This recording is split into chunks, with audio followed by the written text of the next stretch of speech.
All right, there we go. Recording.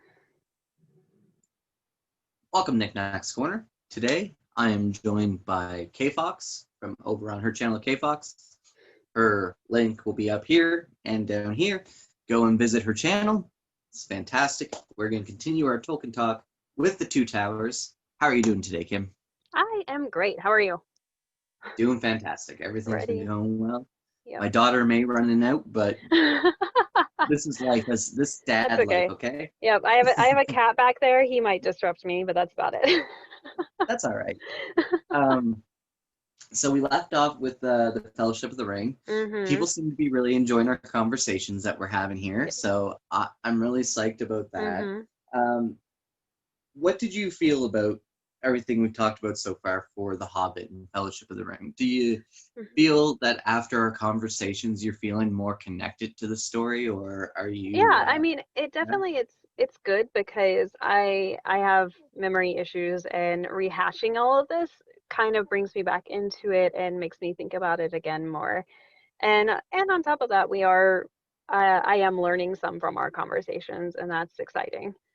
Um, but I yeah. I love talking Lord of the Rings. Like Mhm. whenever I put on the movies and stuff, I pull out this book here when I'm with my Mhm. friends and stuff. It's the complete Tolkien companion. And Okay. literally you just go and look up a word and it tells you Mhm. all the information about that.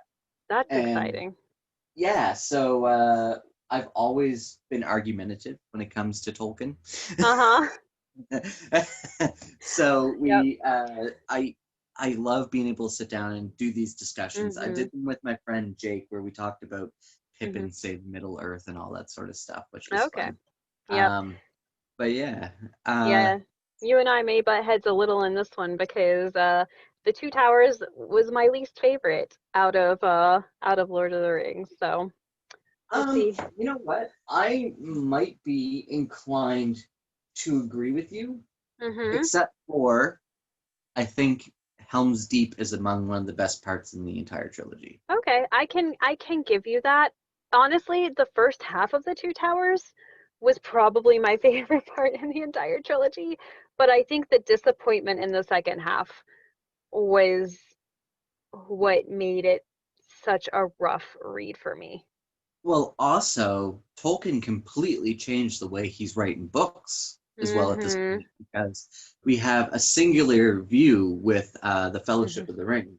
Mhm. And in the Two Towers, we're split up into three different companies. Now we're Mhm. following the Hunters, which is Aragorn, Mhm. Gimli, and Legolas. We're following Merry and Mhm. Pippin on their adventures, Mhm. and also Frodo and Sam as well. Mhm. Um, and of course, Gandalf is back in action. And to Yes. start things off with the conversation, poor Boromir. Yes, poor Boromir indeed. I feel like he deserved What an better. emotional goodbye, right?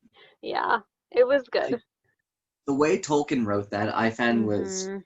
quite interesting. The way he Mhm. gave, I found Boromir was given more uh, to work with than even what Peter Jackson's movie did. Mhm. And Peter Jackson gave Boromir a whole lot more time than what he had in the books. Yes.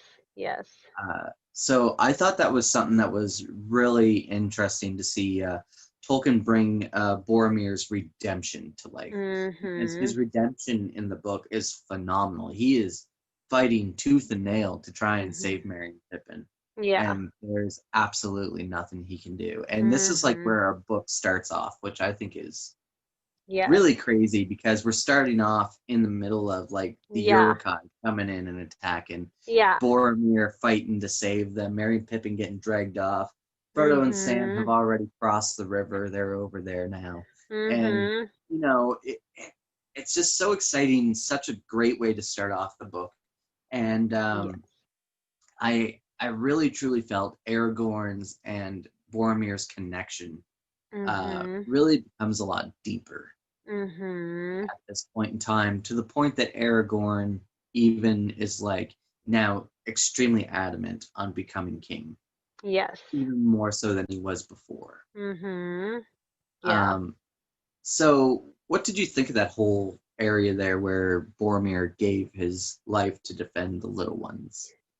I thought it was a really good sort of redemption. I don't think he needed a whole lot of redemption just because the whole situation where he tried to take the ring and everything, I feel like it wasn't like a terrible thing to begin with. I feel like it was a human thing. And Very much so. He was yeah. corrupted by the thing.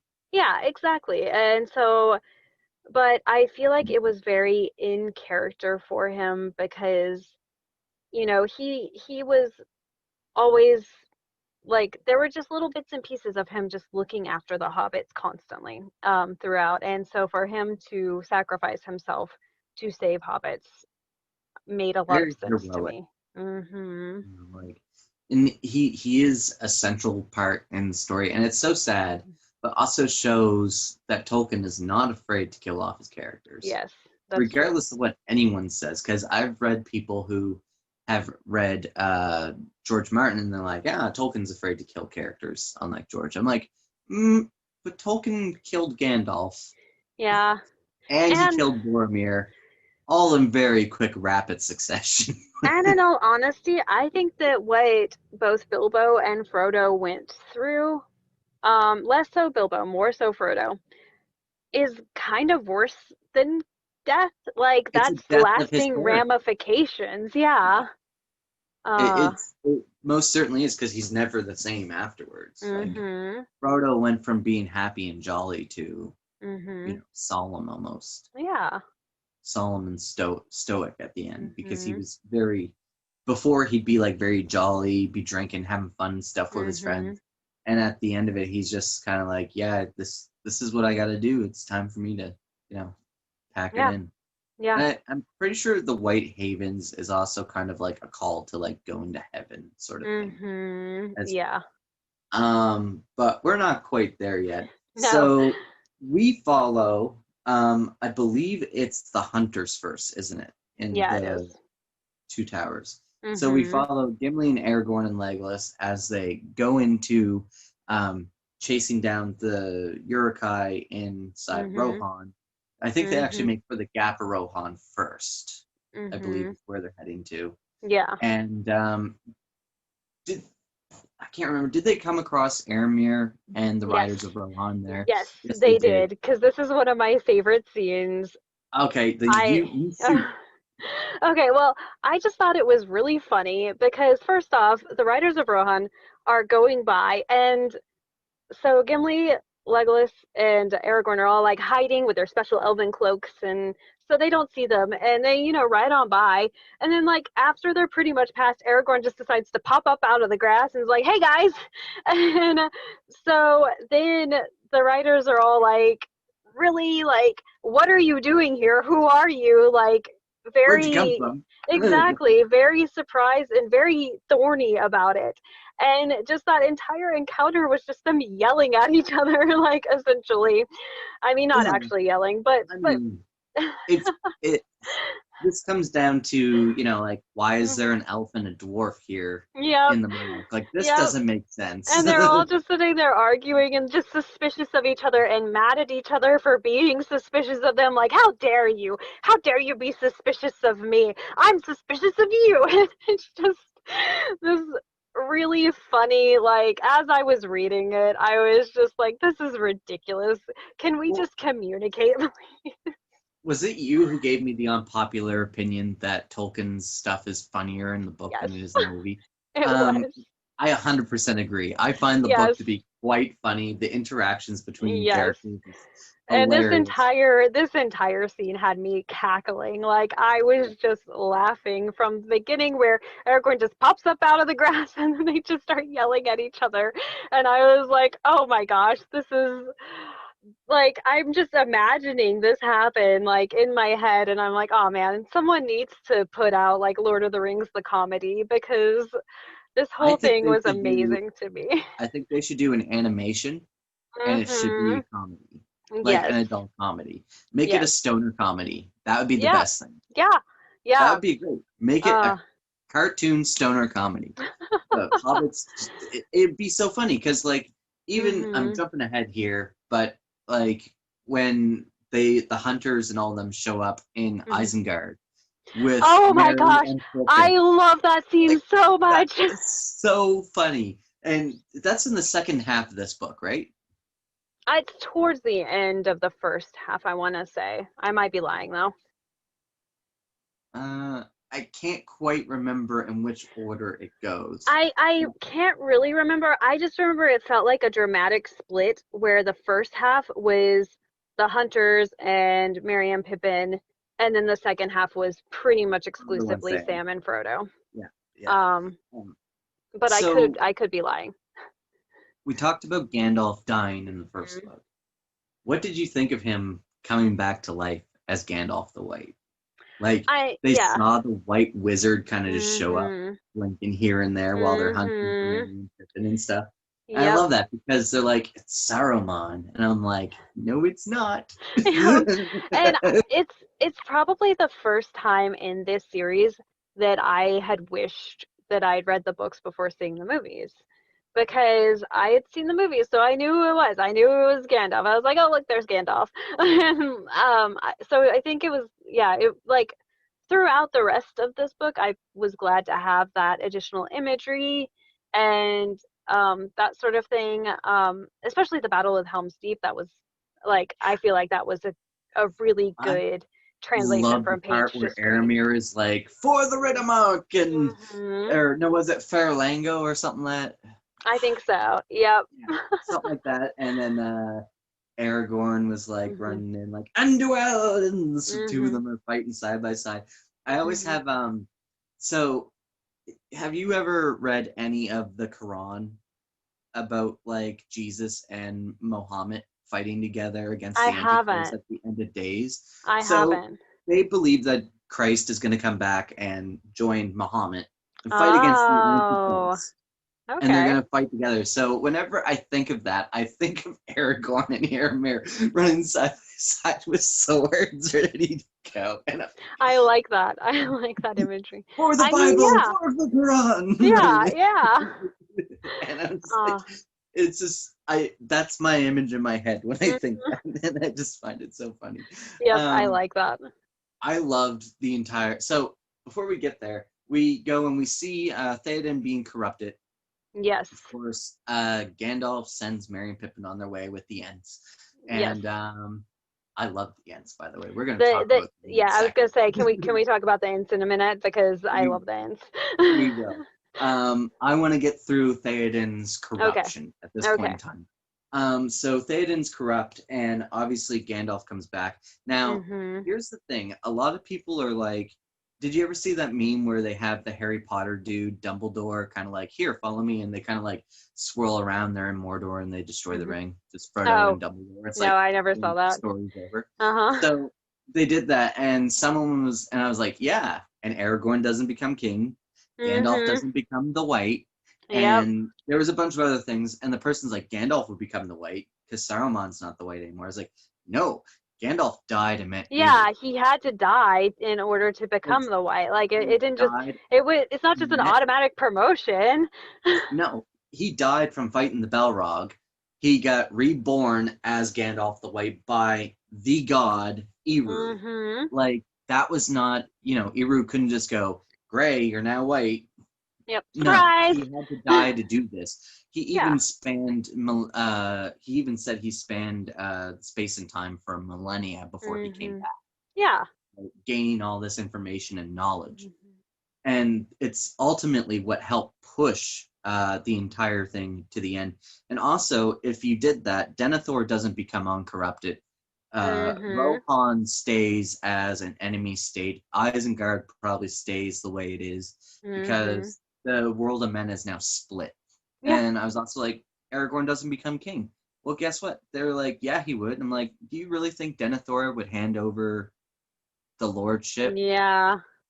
of Gondor to Aragorn? I don't think he would No. No, because he's he was corrupted at this pretty, point. yeah, yeah. Like uh, he's corrupted by the Palantir, Mhm. and uh, Theoden is corrupted by Saruman. And Mhm. when you look at it, what this story is ultimately telling us is that the most powerful people get corrupted so easily. And I Mhm. believe it was Christopher Lee, the guy who played Saruman, who Mhm. said this that I heard before, and I don't know who he was quoting, but he said, "Power corrupts, and absolute power corrupts absolutely." Mhm. Yep, And I've I heard that one too. 100% always believed in that. And I Mhm. believe Tolkien is showing that these people who have the absolute power in their Mhm. kingdoms are horribly corrupted without them even Yeah. knowing that they've become corrupted, right? Yeah. Yeah. And so Gandalf walks in. He basically draws Saruman out and fixes up Rohan a little bit. Everyone's Mhm. getting prepared. I don't even think that they send all the Rohirrim to Helm's Deep, do they? I don't A think bunch so. of them. No, I think it's I'm just pretty yeah. I'm pretty sure like Eowyn and them are actually still at Mhm. what's the capital of Rohan called? Oh no. Hold on. Hold on. Edoras? I think so. Edoras. Yeah, Edoras. That sounds Edoras, yeah. familiar.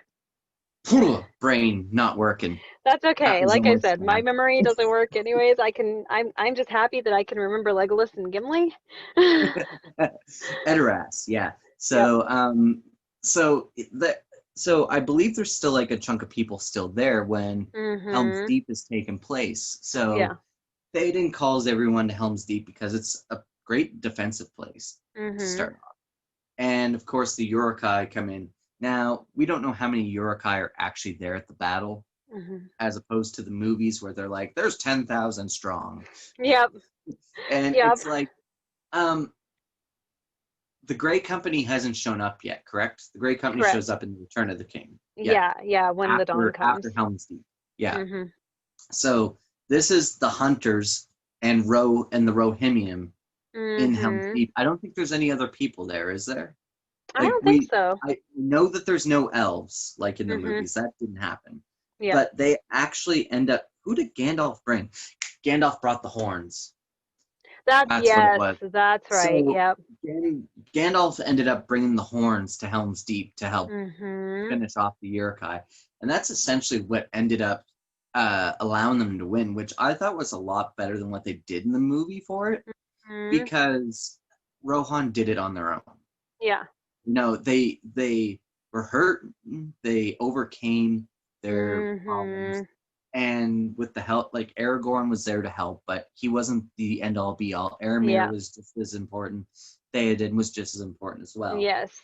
And of course, the Gimli Legolas competition thing was always fun. Yes. I was laughing through that Yes. whole thing. I know. I love that part, and I'm so glad that they kept that for the movies because Me yeah. too. But when Gandalf brings the horns, I think it's just so cool that, like this Mhm. is the trees are coming to help kind of take care of Mhm. these Uruk-hai. Yes. And the battle just kind of ends and they're there cleaning up and having to deal Mhm. with this. And Mhm. at this point, the hunters and Gandalf and the King's Company end up going to Isengard, I believe, correct? Mhm. Where Mhm. Isengard is Yep. basically destroyed by the Ents, which Mhm. I'm so happy they showed us in the movie because they didn't Yes. really show us a whole lot in the book. It was talked about. No, no, it was kind of was it Mary or Pippin who sort of just reiterated and It was Mary because yeah. they were sitting down. So they get there and they're doing Mhm. the "My lords, welcome to Isengard." While they're Yeah. sitting there eating and smoking and drinking and having fun and having a good time. And Mhm. it's out at this point in time that we learn that Saruman has been corrupting the Shire Yes. because Yes. he has a bunch of goods stored from the Mhm. Shire. So how long has he been doing this for? Yep. Yep. Right? So at this point, we know for sure he's been doing it for a while because he Mhm. has a stash of Yes. like long bottom leaf. He's got a stash of Mhm. the old Toby. He's got food and Mhm. vegetables and everything from the Shire. Yep. And so we know he's been taking from them for a long time at this point. Mhm. So at this point, the Shire is already basically corrupted. Yeah. Yeah. Although And it may have been before this. It may have been I truly think yep. that after Bilbo's disappearance, Mhm. and because I don't think Gandalf would have just like not said anything to Saruman. Yeah. Yeah. at this point. He would have trusted Saruman still. So I Mhm. imagine even a letter would have got taken to Saruman or something. Mhm. And, Saruman's like, aha. Not necessarily that he knows that the ring is there, but that something is going on. And so Mhm. Saruman would probably put his own little claws Yeah. into the Shire at this point in time. Yeah. So even before Frodo leaves, but once Frodo leaves Bag End, I think that's Mhm. where it kind of clicks in like, for Saruman, like, Yeah. a hobbit has something going on here, Mhm. Although right? I don't know if this is just a conjecture I kind of came up with by myself, like just out of the blue or what, but I almost felt like a little bit of pettiness from Saruman to Gandalf. Like, oh, these are the people that you've taken interest in. This is what you love. This is precious to you. Well, I'm gonna take that. Like I almost 100%. interpreted it a No, little bit as that. I 100% agree with that. Yeah. That he did it to spite Gandalf almost more than anything Mhm. else, Mhm. I would say. Yeah.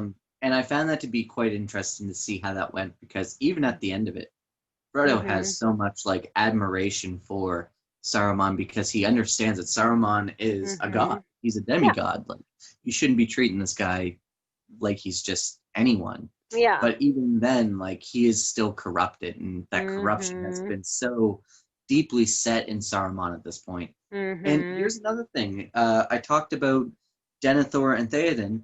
Saruman gets corrupted by Sauron through the Yeah. Palantir. Yeah.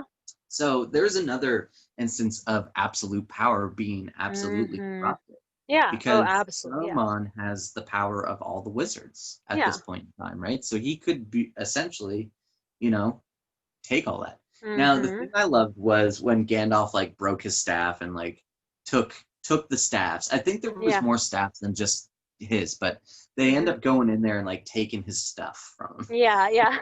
Love it. They just Yep. leave him as a wizard in the tower. Yeah. They're like, okay, you can chill out here. You can stay here, but we're taking. And Yeah. something I found so cool too is because Mhm. Gandalf ends up having to go find Treebeard at the back of like Mhm. Isengard or something. And he's like, "Can you send some horns to like go clean up some stuff around Helm's Deep?" Yep. Essentially to clean up all the Uruk-hai. And he's like, "Yeah, no problem." Sends it the horns and stuff, right? Mhm. Um, and also during all this, we also get to talk about Entwives with Merry and Pippin and Yes. Treebeard. So you want to talk about Ents? Here you go.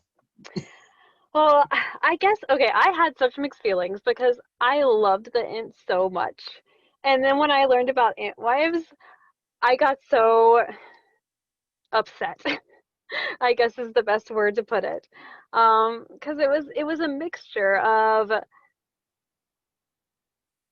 like I feel like I was unsatisfied with like, oh, you know, our entire race is dying out because our females just wandered off.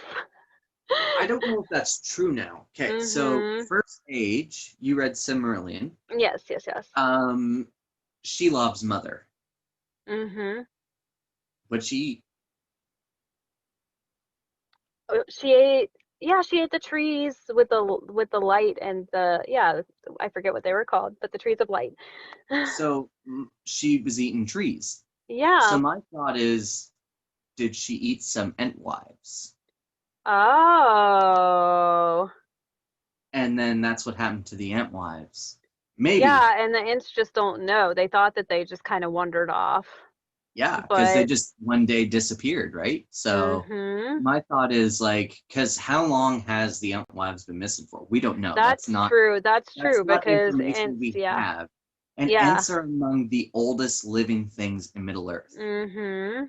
They were alive when the elves started to walk Middle Earth. Yeah. Yeah. So that goes to show how long they've been around for. Yeah. So is it possible that Shelob's mother ate the Entwives? Mhm. And that's where they're Or going to. maybe some of her descendants like Shelob and all of Even that. them. Maybe Yeah. that's something that they feed on too. Totally could have happened. Yeah. And we don't know. But the other option of that Mhm. is the Entwives are in the Old Forest, Yeah. which I think is also really cool. Because Mhm. what I wanted, so Tolkien did start writing a Mhm. sequel. to Uh-huh. Lord of the Rings. Okay. And it's about the rise of men in Middle Earth, Mhm. basically.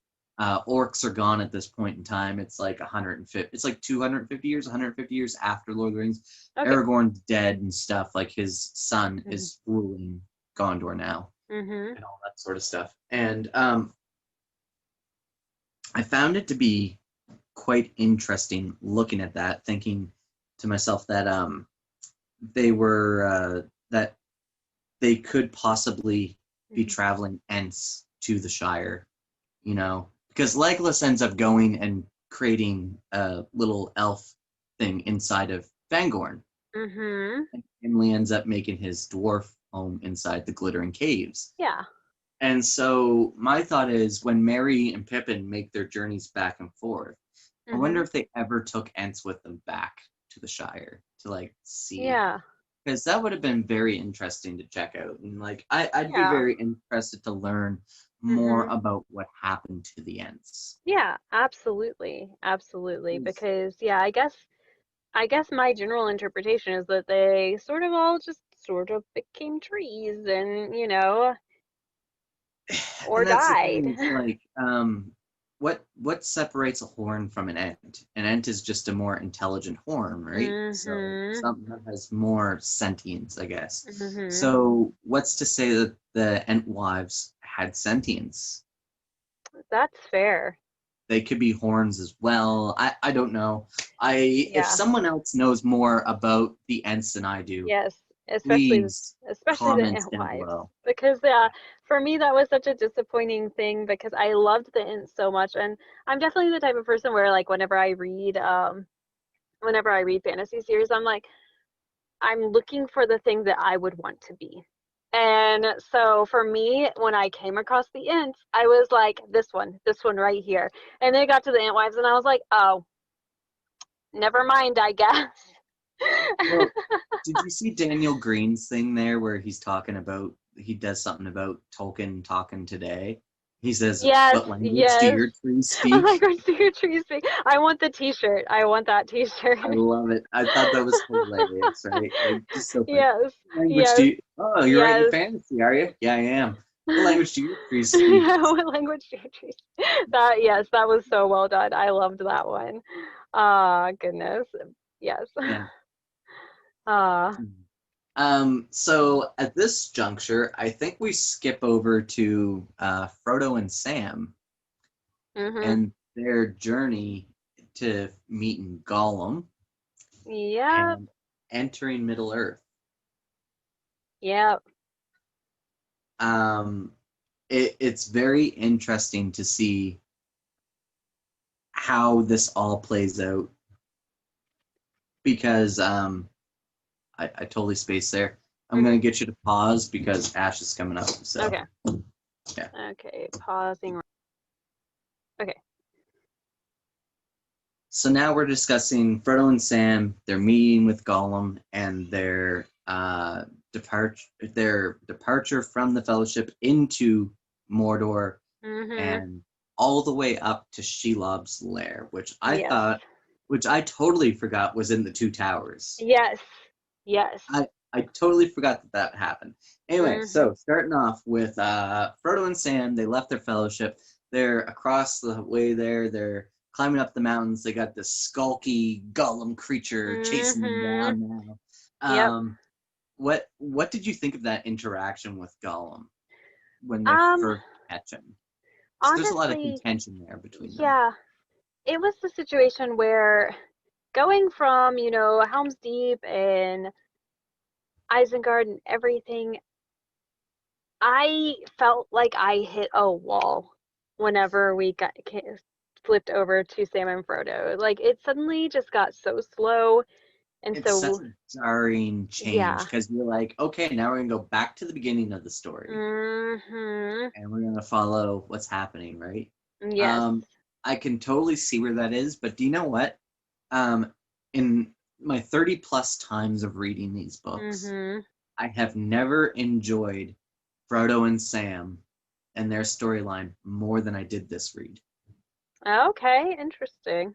I'm not sure if it's because of my life experiences and growing Mhm. and whatnot, from Yeah. being young, from a teenager to a young adult. Mhm. Um, it was something that I appreciated a lot more. Mhm. Before, I used to call Frodo like a sissy and a wimp and stuff, and Oh. I didn't like him because there was a lot of complaining. Yeah. But Yeah. the thing is, as when you're young, you forget the fact that he's carrying this little Mhm. trinket that's corrupting him as he goes the entire Yeah. way.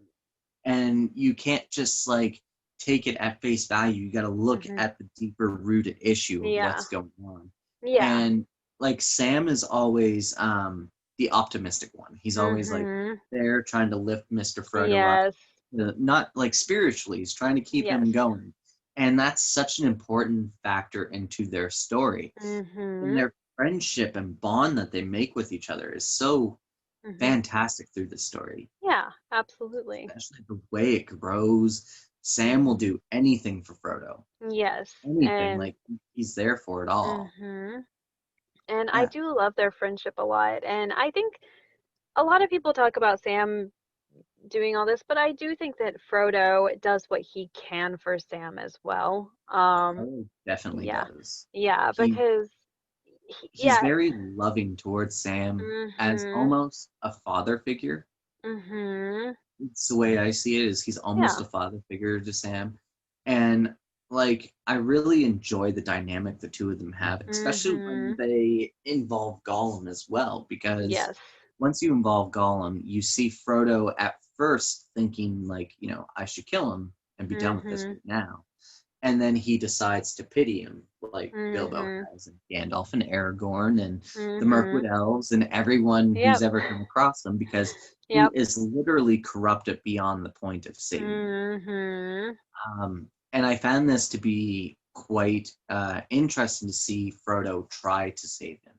Yes. Um, and so I found that to be very interesting, especially since Sam is constantly keeping his eye on Gollum because he doesn't Mhm. trust him one bit. No. He's And he's like the one who doesn't have pity towards Gollum. He's like, "No. No." yeah, and even then, Sam eventually has pity towards Gollum. Mhm. And I find it to be so interesting, the dynamic between the three of them. Mhm. There's a scene in the movie where he's climbing down the cliff at them, and I Mhm. thought that that was portrayed so well, drawn Mhm. straight from the book. Like Mhm. when I read that passage of them like trying to like outsmart Gollum to capture him, Yep. Yep. I was just like that image from the movie was just like click right in my Mhm. brain, and it Yep. was perfect. Yeah. And the Yes. thing about that is, did you see Curtis's drawing that he did on Discord? I didn't. So on Discord, there is a drawing that he did of Gollum climbing down the mountain Uh-huh. at Frodo and Sam, because what his art teacher did was make them read a certain passage of Okay. a book and Mhm. to draw that passage. And so he did that one passage from Lord of the Rings, and he drew that. And like Okay. from book to his picture to the movie, Mhm. it just came to life so well, and it looks superb. Yeah. And I think it's so interesting to see how easily adaptable fantasy Mhm. is. Oh yeah. Because once upon a time, fantasy used to be almost impossible to make Mhm. for Yeah. movies, for books. There was a Mhm. time in the 80s and 70s when, fantasy books were a little cheesy. Mhm. They weren't taken seriously. They were kind of like Yeah. pulp books, right? Yeah. And it's coming to the mainstream so much now that we have, Mhm. we got The Witcher, The Witcher, yeah. we have The Burning, The Poppy War, we've got Wheel of Mhm. Time, Yeah. Brandon Sanderson's series. We got Mhm. all kinds of fantasy, more than what anyone at any other time in Yes. history for like modern fantasy has gotten Mhm. to experience. Yes. Since like the early 90s, there's been a boom in fantasy Mhm. books. And Yeah. it's crazy, and I love it. I love the fact Mhm. at how it's been built, and it's because of this. And I feel like, movies, like the only way they were able to even portray Lord of the Rings back in the Mhm. day was by cartoon. Yeah. Yeah. And I do think that I guess I also will say that even cartoon animations have come so far since then, and I don't think that they should be dismissed as fantasy adaptations in some cases. Oh, no, big time. And yeah, because even that has come so far. If you watch the Lord of the Rings cartoons versus, say, Avatar: The Last Airbender, Big difference. big difference. And I feel like if they had, had the ability to make animations like that back then it would have captured the books. Might I add that I watch the cartoon Lord of the Rings once a year at least? Nice. I love Nice. them. Have you ever watched them? I haven't watched them in several years because I had them on VHS back in the The day. music and songs they have in them is Mm, hilarious. mm-hmm. Frodo and the Nine Fingers. Yes. Oh gosh, yep, I forgot about that. And how it's And the like set orcs up as a singing about bard the like whip. singing it. Uh-huh. God, it's so good. I love it. Yep. So Frodo and Sam now have Gollum Yes. in their possession as their Trudging um along. would you call him a prisoner at this point? I guess he's a prisoner right now. I'd And they say he's stopped some him sort of captive, yeah. and they kind of turn him into their guide. Mm-hmm. We go through the Dead Marshes, Yes. which is very interesting, and I found it to be this time around more interesting than any other time I've read it. Like Mm-hmm. paying more attention to Frodo, kind of, Mm-hmm. looking at the dead bodies in the water Yeah. and talking Yeah. about the battle of long ago and things like that. Yeah. And one of the things Tolkien always does fantastically is Mm-hmm. putting history into his books. Yes, And absolutely. this was totally a big call Mm-hmm. to Sauron's first war Mm-hmm. and all that. And I really enjoyed getting all the information. And then of course, Yes. I believe this is the first time we see a fell beast. Yeah, yeah, I think so. Yeah, Um, I can't think of before when it would yeah, have it's the come. first Yeah, time this we is the get first to time, meet a yeah. fell beast. Mm-hmm. So we get to see the Flying Nazgul, and that changes the Mm. game Yes. completely. Like Yes. everyone, like okay, they were on horses before, but now they're on a drake, Yes. basically. Yeah. Mm-hmm. Um, Now they can and fly. yeah, and Yeah. I was like, this is like phenomenal, and kind of like I think someone was like, why don't you get the eagles to help? And he's like, well, this is why the eagles will not work. Yep. Because we've got Felbies. Yep. Because Oh there god. are folks. And Mm-hmm. I found it to be so interesting. I hate that conversation about the Eagles. Like, Yep. no. The Fell Beasts change everything as well because they now have an aerial um, Mm-hmm. war machine that the good side doesn't have. Yeah. Yeah. And those who dominate the air generally win the wars. Mm-hmm. And this whole thing with the Fell Beast comes into play much later in Return of the King. Mm-hmm. But for now, it's just so interesting to see them on these creatures flying. And I don't even think Tolkien really gives them any other name than Fell Beast and doesn't really give Mm-hmm. them much other information about them other than they're a winged giant lizard type thing Yeah. in the Yeah. air, right?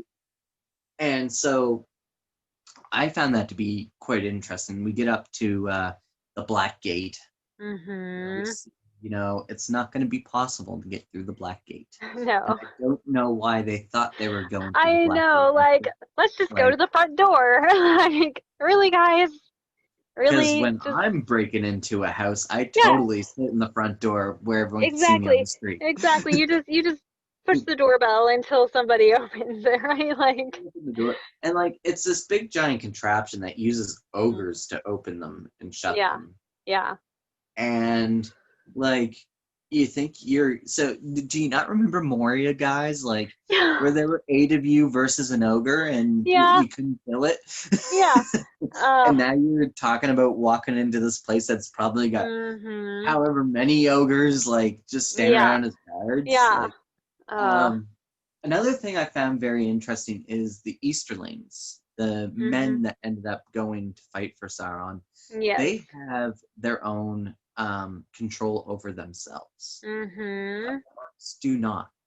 Mm-hmm. I didn't know this. I learned this the other day. orcs in general, if they do not have a higher power Mhm. controlling what they do, they go crazy and kill themselves. Oh, interesting. Yeah, so after, because what was happening was during when Aragorn and them are at the Black Gate and they Mhm. destroy and Frodo destroys the ring and everything, it's mentioned that the orcs are like in a frenzy Yeah. and can't do anything, and some of them even start taking their own lives. And Mhm. it's because that control is gone over, and it's almost like a hive mind that controls them. And Yeah. without that hive mind, they're nothing more than beasts. Yeah. And Interesting. so I didn't understand that because I was like, that's such a weird take on it. And I was Yeah. like, what about all the Easterlings though? Because like if you go to the Mhm. southeast, there's a ton of like the Sauron supporters down there. Mhm. And so what? Because so the question that was asked was, did Aragorn end up making? Did he end up doing a mass genocide of orcs? Because orcs Mhm. no longer exist after Yeah. Sauron's fall, right? Mhm. And it turned out that that was not the case at all. The case Mhm. was that they went into a frenzy and killed Yeah. themselves. Yeah. The orcs to themselves. Interesting. Yeah, so I thought that was interesting. So walking up to a black gate with Mm. a hive mind going on Yeah. is not going to work. No. No. And Because yeah, it. Yeah, it was just a bad plan from the beginning. It was very impulsive, but also very much just like a well, I mean, sort of like a hopeless need to push forward that you feel in a lot of this part of the book. And it just was like, well, what else are we gonna do? We're just gonna have to walk up to there. Like, what else can we do? the only Like, way in. Yeah.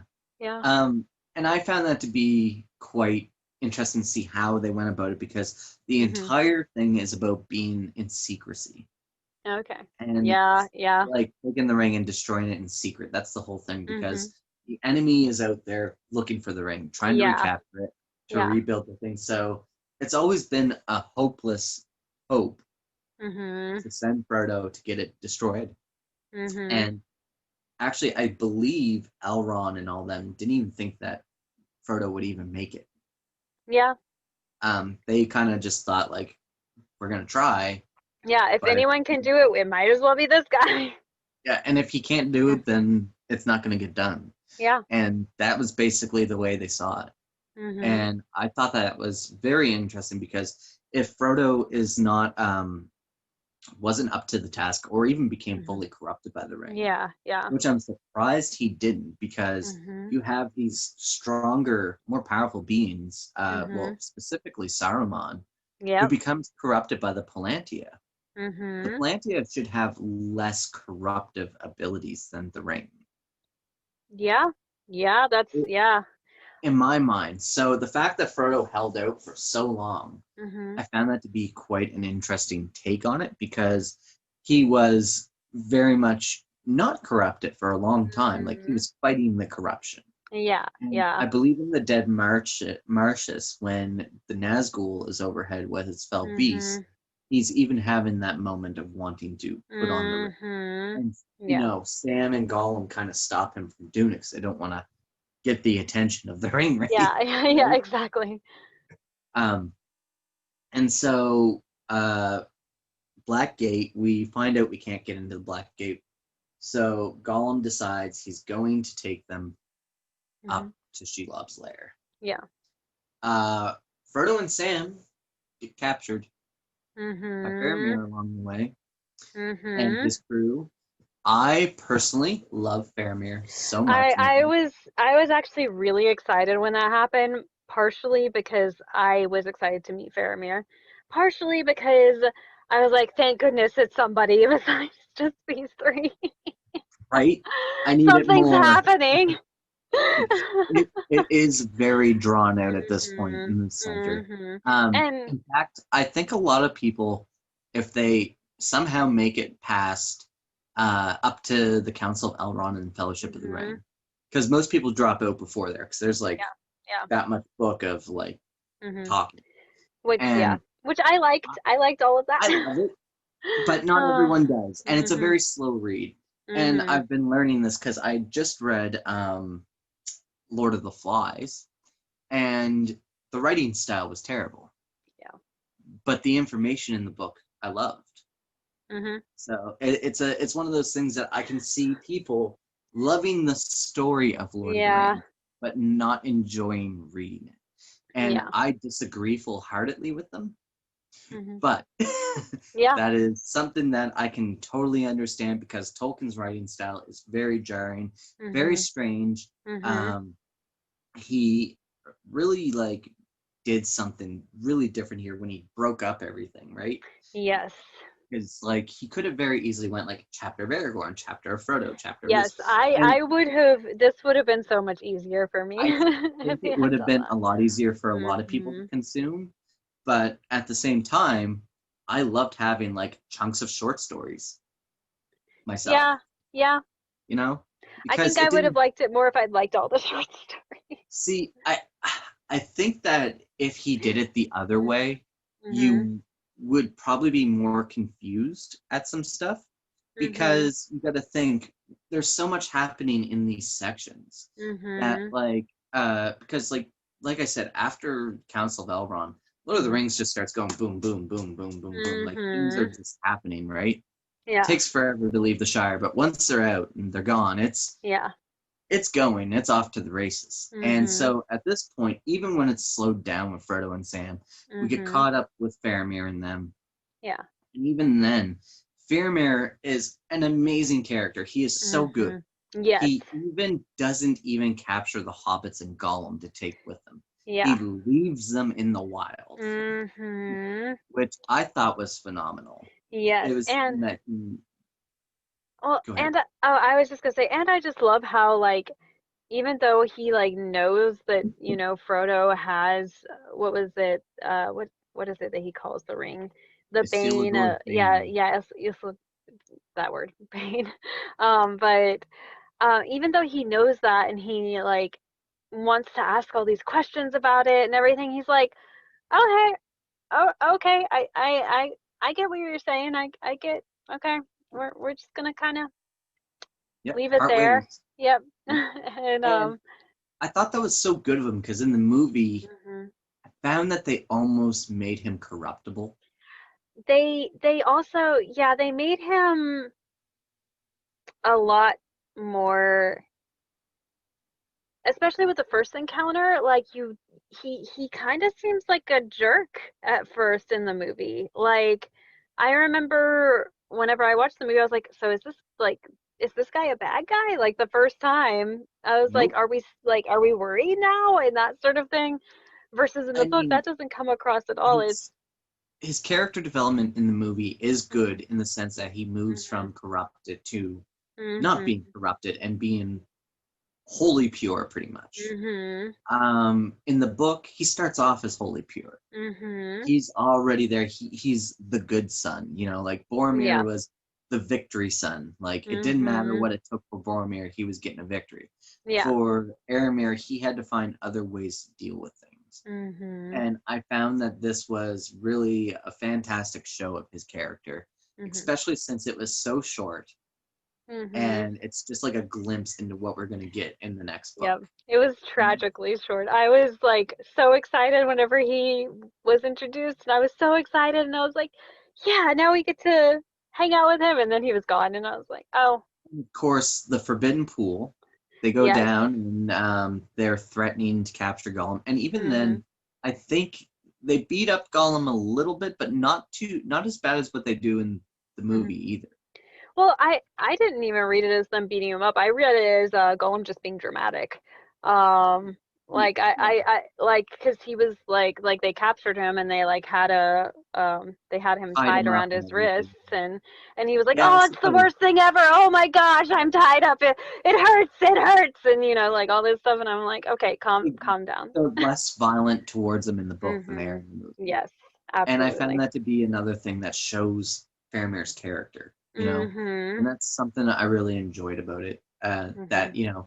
he is a good guy. And like Mhm. even when we find out he's the brother of Boromir and stuff, like Mhm. That's another thing that's amazing. Is like, oh, Yep. this is Boromir's brother. This is awesome. Like, Yeah. what's going on here, right? And Mhm. you know, it's you're just so interested in Faramir at this point in time that you're just like, you want more, Yes. and I love that. And then he goes. Um, and then he uh, goes, and yep. so do our heroes Yes. onto Cathongal Door, Mhm. the Thongal Door, something like that. Anyway, the place where Yeah. the Witch King houses his army, and they're gonna go Mhm. upstairs into Shelob's lair, which I Mhm. find very interesting. In the movie, I was so sad that Frodo was like, "Sam, you ate all the lambus bread. You got to leave." And Yeah. and I'm like, "No, this doesn't happen. This doesn't happen in the books at all." Sam goes with Frodo every single step of the way. How dare you do this to Sam? Yeah. And Frodo. Like how And how Frodo, how yeah. could they do that to Frodo's character? Because Frodo is loyal right back to Sam, and whenever they make it like, oh, he's choosing Gollum over Sam. No, he That never doesn't does happen in the that. books. No. Yeah. He's Yeah. wholeheartedly there for Sam, and Sam is Mhm. there for Frodo. But Mhm. Frodo does have that trust in Gollum, or Yes. Smeagol, whichever one you want to call him at this point, Mhm. because they Mhm. do touch on Gollum's past Mhm. in this as well, where Gollum is a river folk, which is Yeah. just hobbits who live on the river. Mhm. And And so yeah, and I also think that a lot of the of Frodo's faith in Gollum comes from he sees that he could become Gollum and that sort of thing, and he has that sort of relation to him. that was something I caught on this time. I never caught on before as a younger reader of the Mhm. story, was that I noticed that Frodo's pity for Gollum is a lot, mostly derived from the fact that he could very easily become Gollum. Mhm. And Yes. he's trying to see the best in Gollum because he knows that if he can help Gollum, he's going to be able to help himself after. Exactly. And if Exactly. there's no hope for Gollum, there's no hope for him, Yep. right? And I found that to be a very interesting take on it, Mhm. and also something that hit me this time around that didn't hit me last Mhm. Yeah. time. So there is that. So we're going up into Shelob's lair. Mhm. What do you think of Shelob's lair? I freaking love it. Like it, Yes. Shelob is such an interesting, little spot on character. We get a little callback Mhm. from the Yes. Spiders of Mirkwood. And Yes. then like we also didn't they talk about Shelob's mother at this point in time too? It's I'm not Elgwyn or sure. something. I think so, maybe. Elgwyn Um, the Black or the Destroyer or something mhm. like that. Yeah. The Yeah. giant spider that ends up giving Mhm. birth to all Yes. these giant Yes. spiders of Yeah. Middle Earth. And like And yeah. Shelob is giant. She's Yeah. huge. Yes. And just the entire read through of the layer, I think like the spookiness of going through it, the confusion, the I don't know, everything about it kind of reinvigorated me because up until then, reading this part of the Two Towers was just a lot of drudgery for me. And looking back on it, like I appreciate it a lot more, but while I was going through it, I felt like I was like walking through like mud up to my knees as I read this. And It it was was like just dragging your heels, eh? yeah, exactly. But like as soon as I got to Shelob's Lair and I started reading this part, it like just everything about the change of scenery and some additional action and additional risk instead of just like this constant like sort of overhanging risk of oh no they might be found, like suddenly now they were in this place where they were actually in danger, Yeah. like I, not that they weren't before, but it was so much more personal and direct at that point. Yeah, it was very like happening at the moment. Mhm. Um, was it just me when I was reading it, or was the lair like set up to be very confusing and disorienting for Oh you? yeah, absolutely. Like whenever I read it, I felt like I was reading them walking through a maze almost. Yeah. And But even yeah. the air is like heavy inside there too, right? And they Yep. talk about that. And I found that to be very interesting. And like the fact that Frodo and Sam are going through together. Frodo Mhm. and how is that Frodo gets separated from Sam in there? They go down the wrong halls or something. Sam I gets stuck. think, yeah, it's something where at first they like Gollum goes off, and Yeah, so they're together, and I'm not sure how they actually get separated. because I know Um, they get separated because that's when Frodo gets mhm. the stinger from Mhm. Shelob is when they're separated and Sam gets caught up with the Gets Light of with, Valendi yeah. and Sting and ends up, Mhm. fighting Shelob and Well, saving Frodo. Gollum actually also attacks Sam at this point. Yes, because in the movie they Yeah. do Gollum attacking Frodo, but in the Mhm. book it's so I think what ends up happening is Gollum attacks Sam while Mhm. Frodo is still like hightailing it Mhm. away from the spiral, Yeah. Yeah, basically. I think that's what it And is. I think that's how that happens. Is Sam is being occupied by Yeah. Gollum. Mhm. I found that to be it. This is also where it ends too, is where Frodo gets wrapped up by Shelob and they get taken to the castle inside of Mordor, right? Yep, after Sam picks up Sting and the Sting ring and decides and and thinks that Frodo is just dead. yeah, Mhm. and the orcs show up and they Mhm. take Frodo as captive. Yeah. Um, and I believe that's where the Two Towers ends off, isn't it? It is, yes. And can I just say that that was probably my favorite Sam moment in the entire series though, whenever he takes up the ring and he's like, "Well, I really don't want to do this, but someone really has to. So here we go." And I I just, kind of wish they allowed Sam to carry it longer yeah, I because can I agree would with have that. loved to seen that. Mhm. Because I found uh, Frodo wanting it back was very Mhm. when they met up again later on was Mhm. very like give it to me, right? Yep. Yep. But I would have been interested to see Sam just newly being introduced to it Mhm. and carrying it for a while.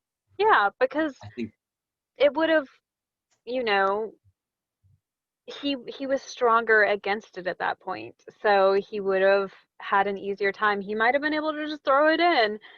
No issues at the end. Like, I don't know. well, I also read recently that Iru was the one who tripped up Gollum to make Gollum. Oh. So it was all Iru's plan to make things Mhm. happen as it happened, and Mhm. then like allow the peoples to do the work. And then when we got here, I'm Mhm. gonna take care of this. Mhm. Make this happen. Um, so I think we'll leave the Two Towers off there Yes. because we're also going to discuss the Return of the King. Yes.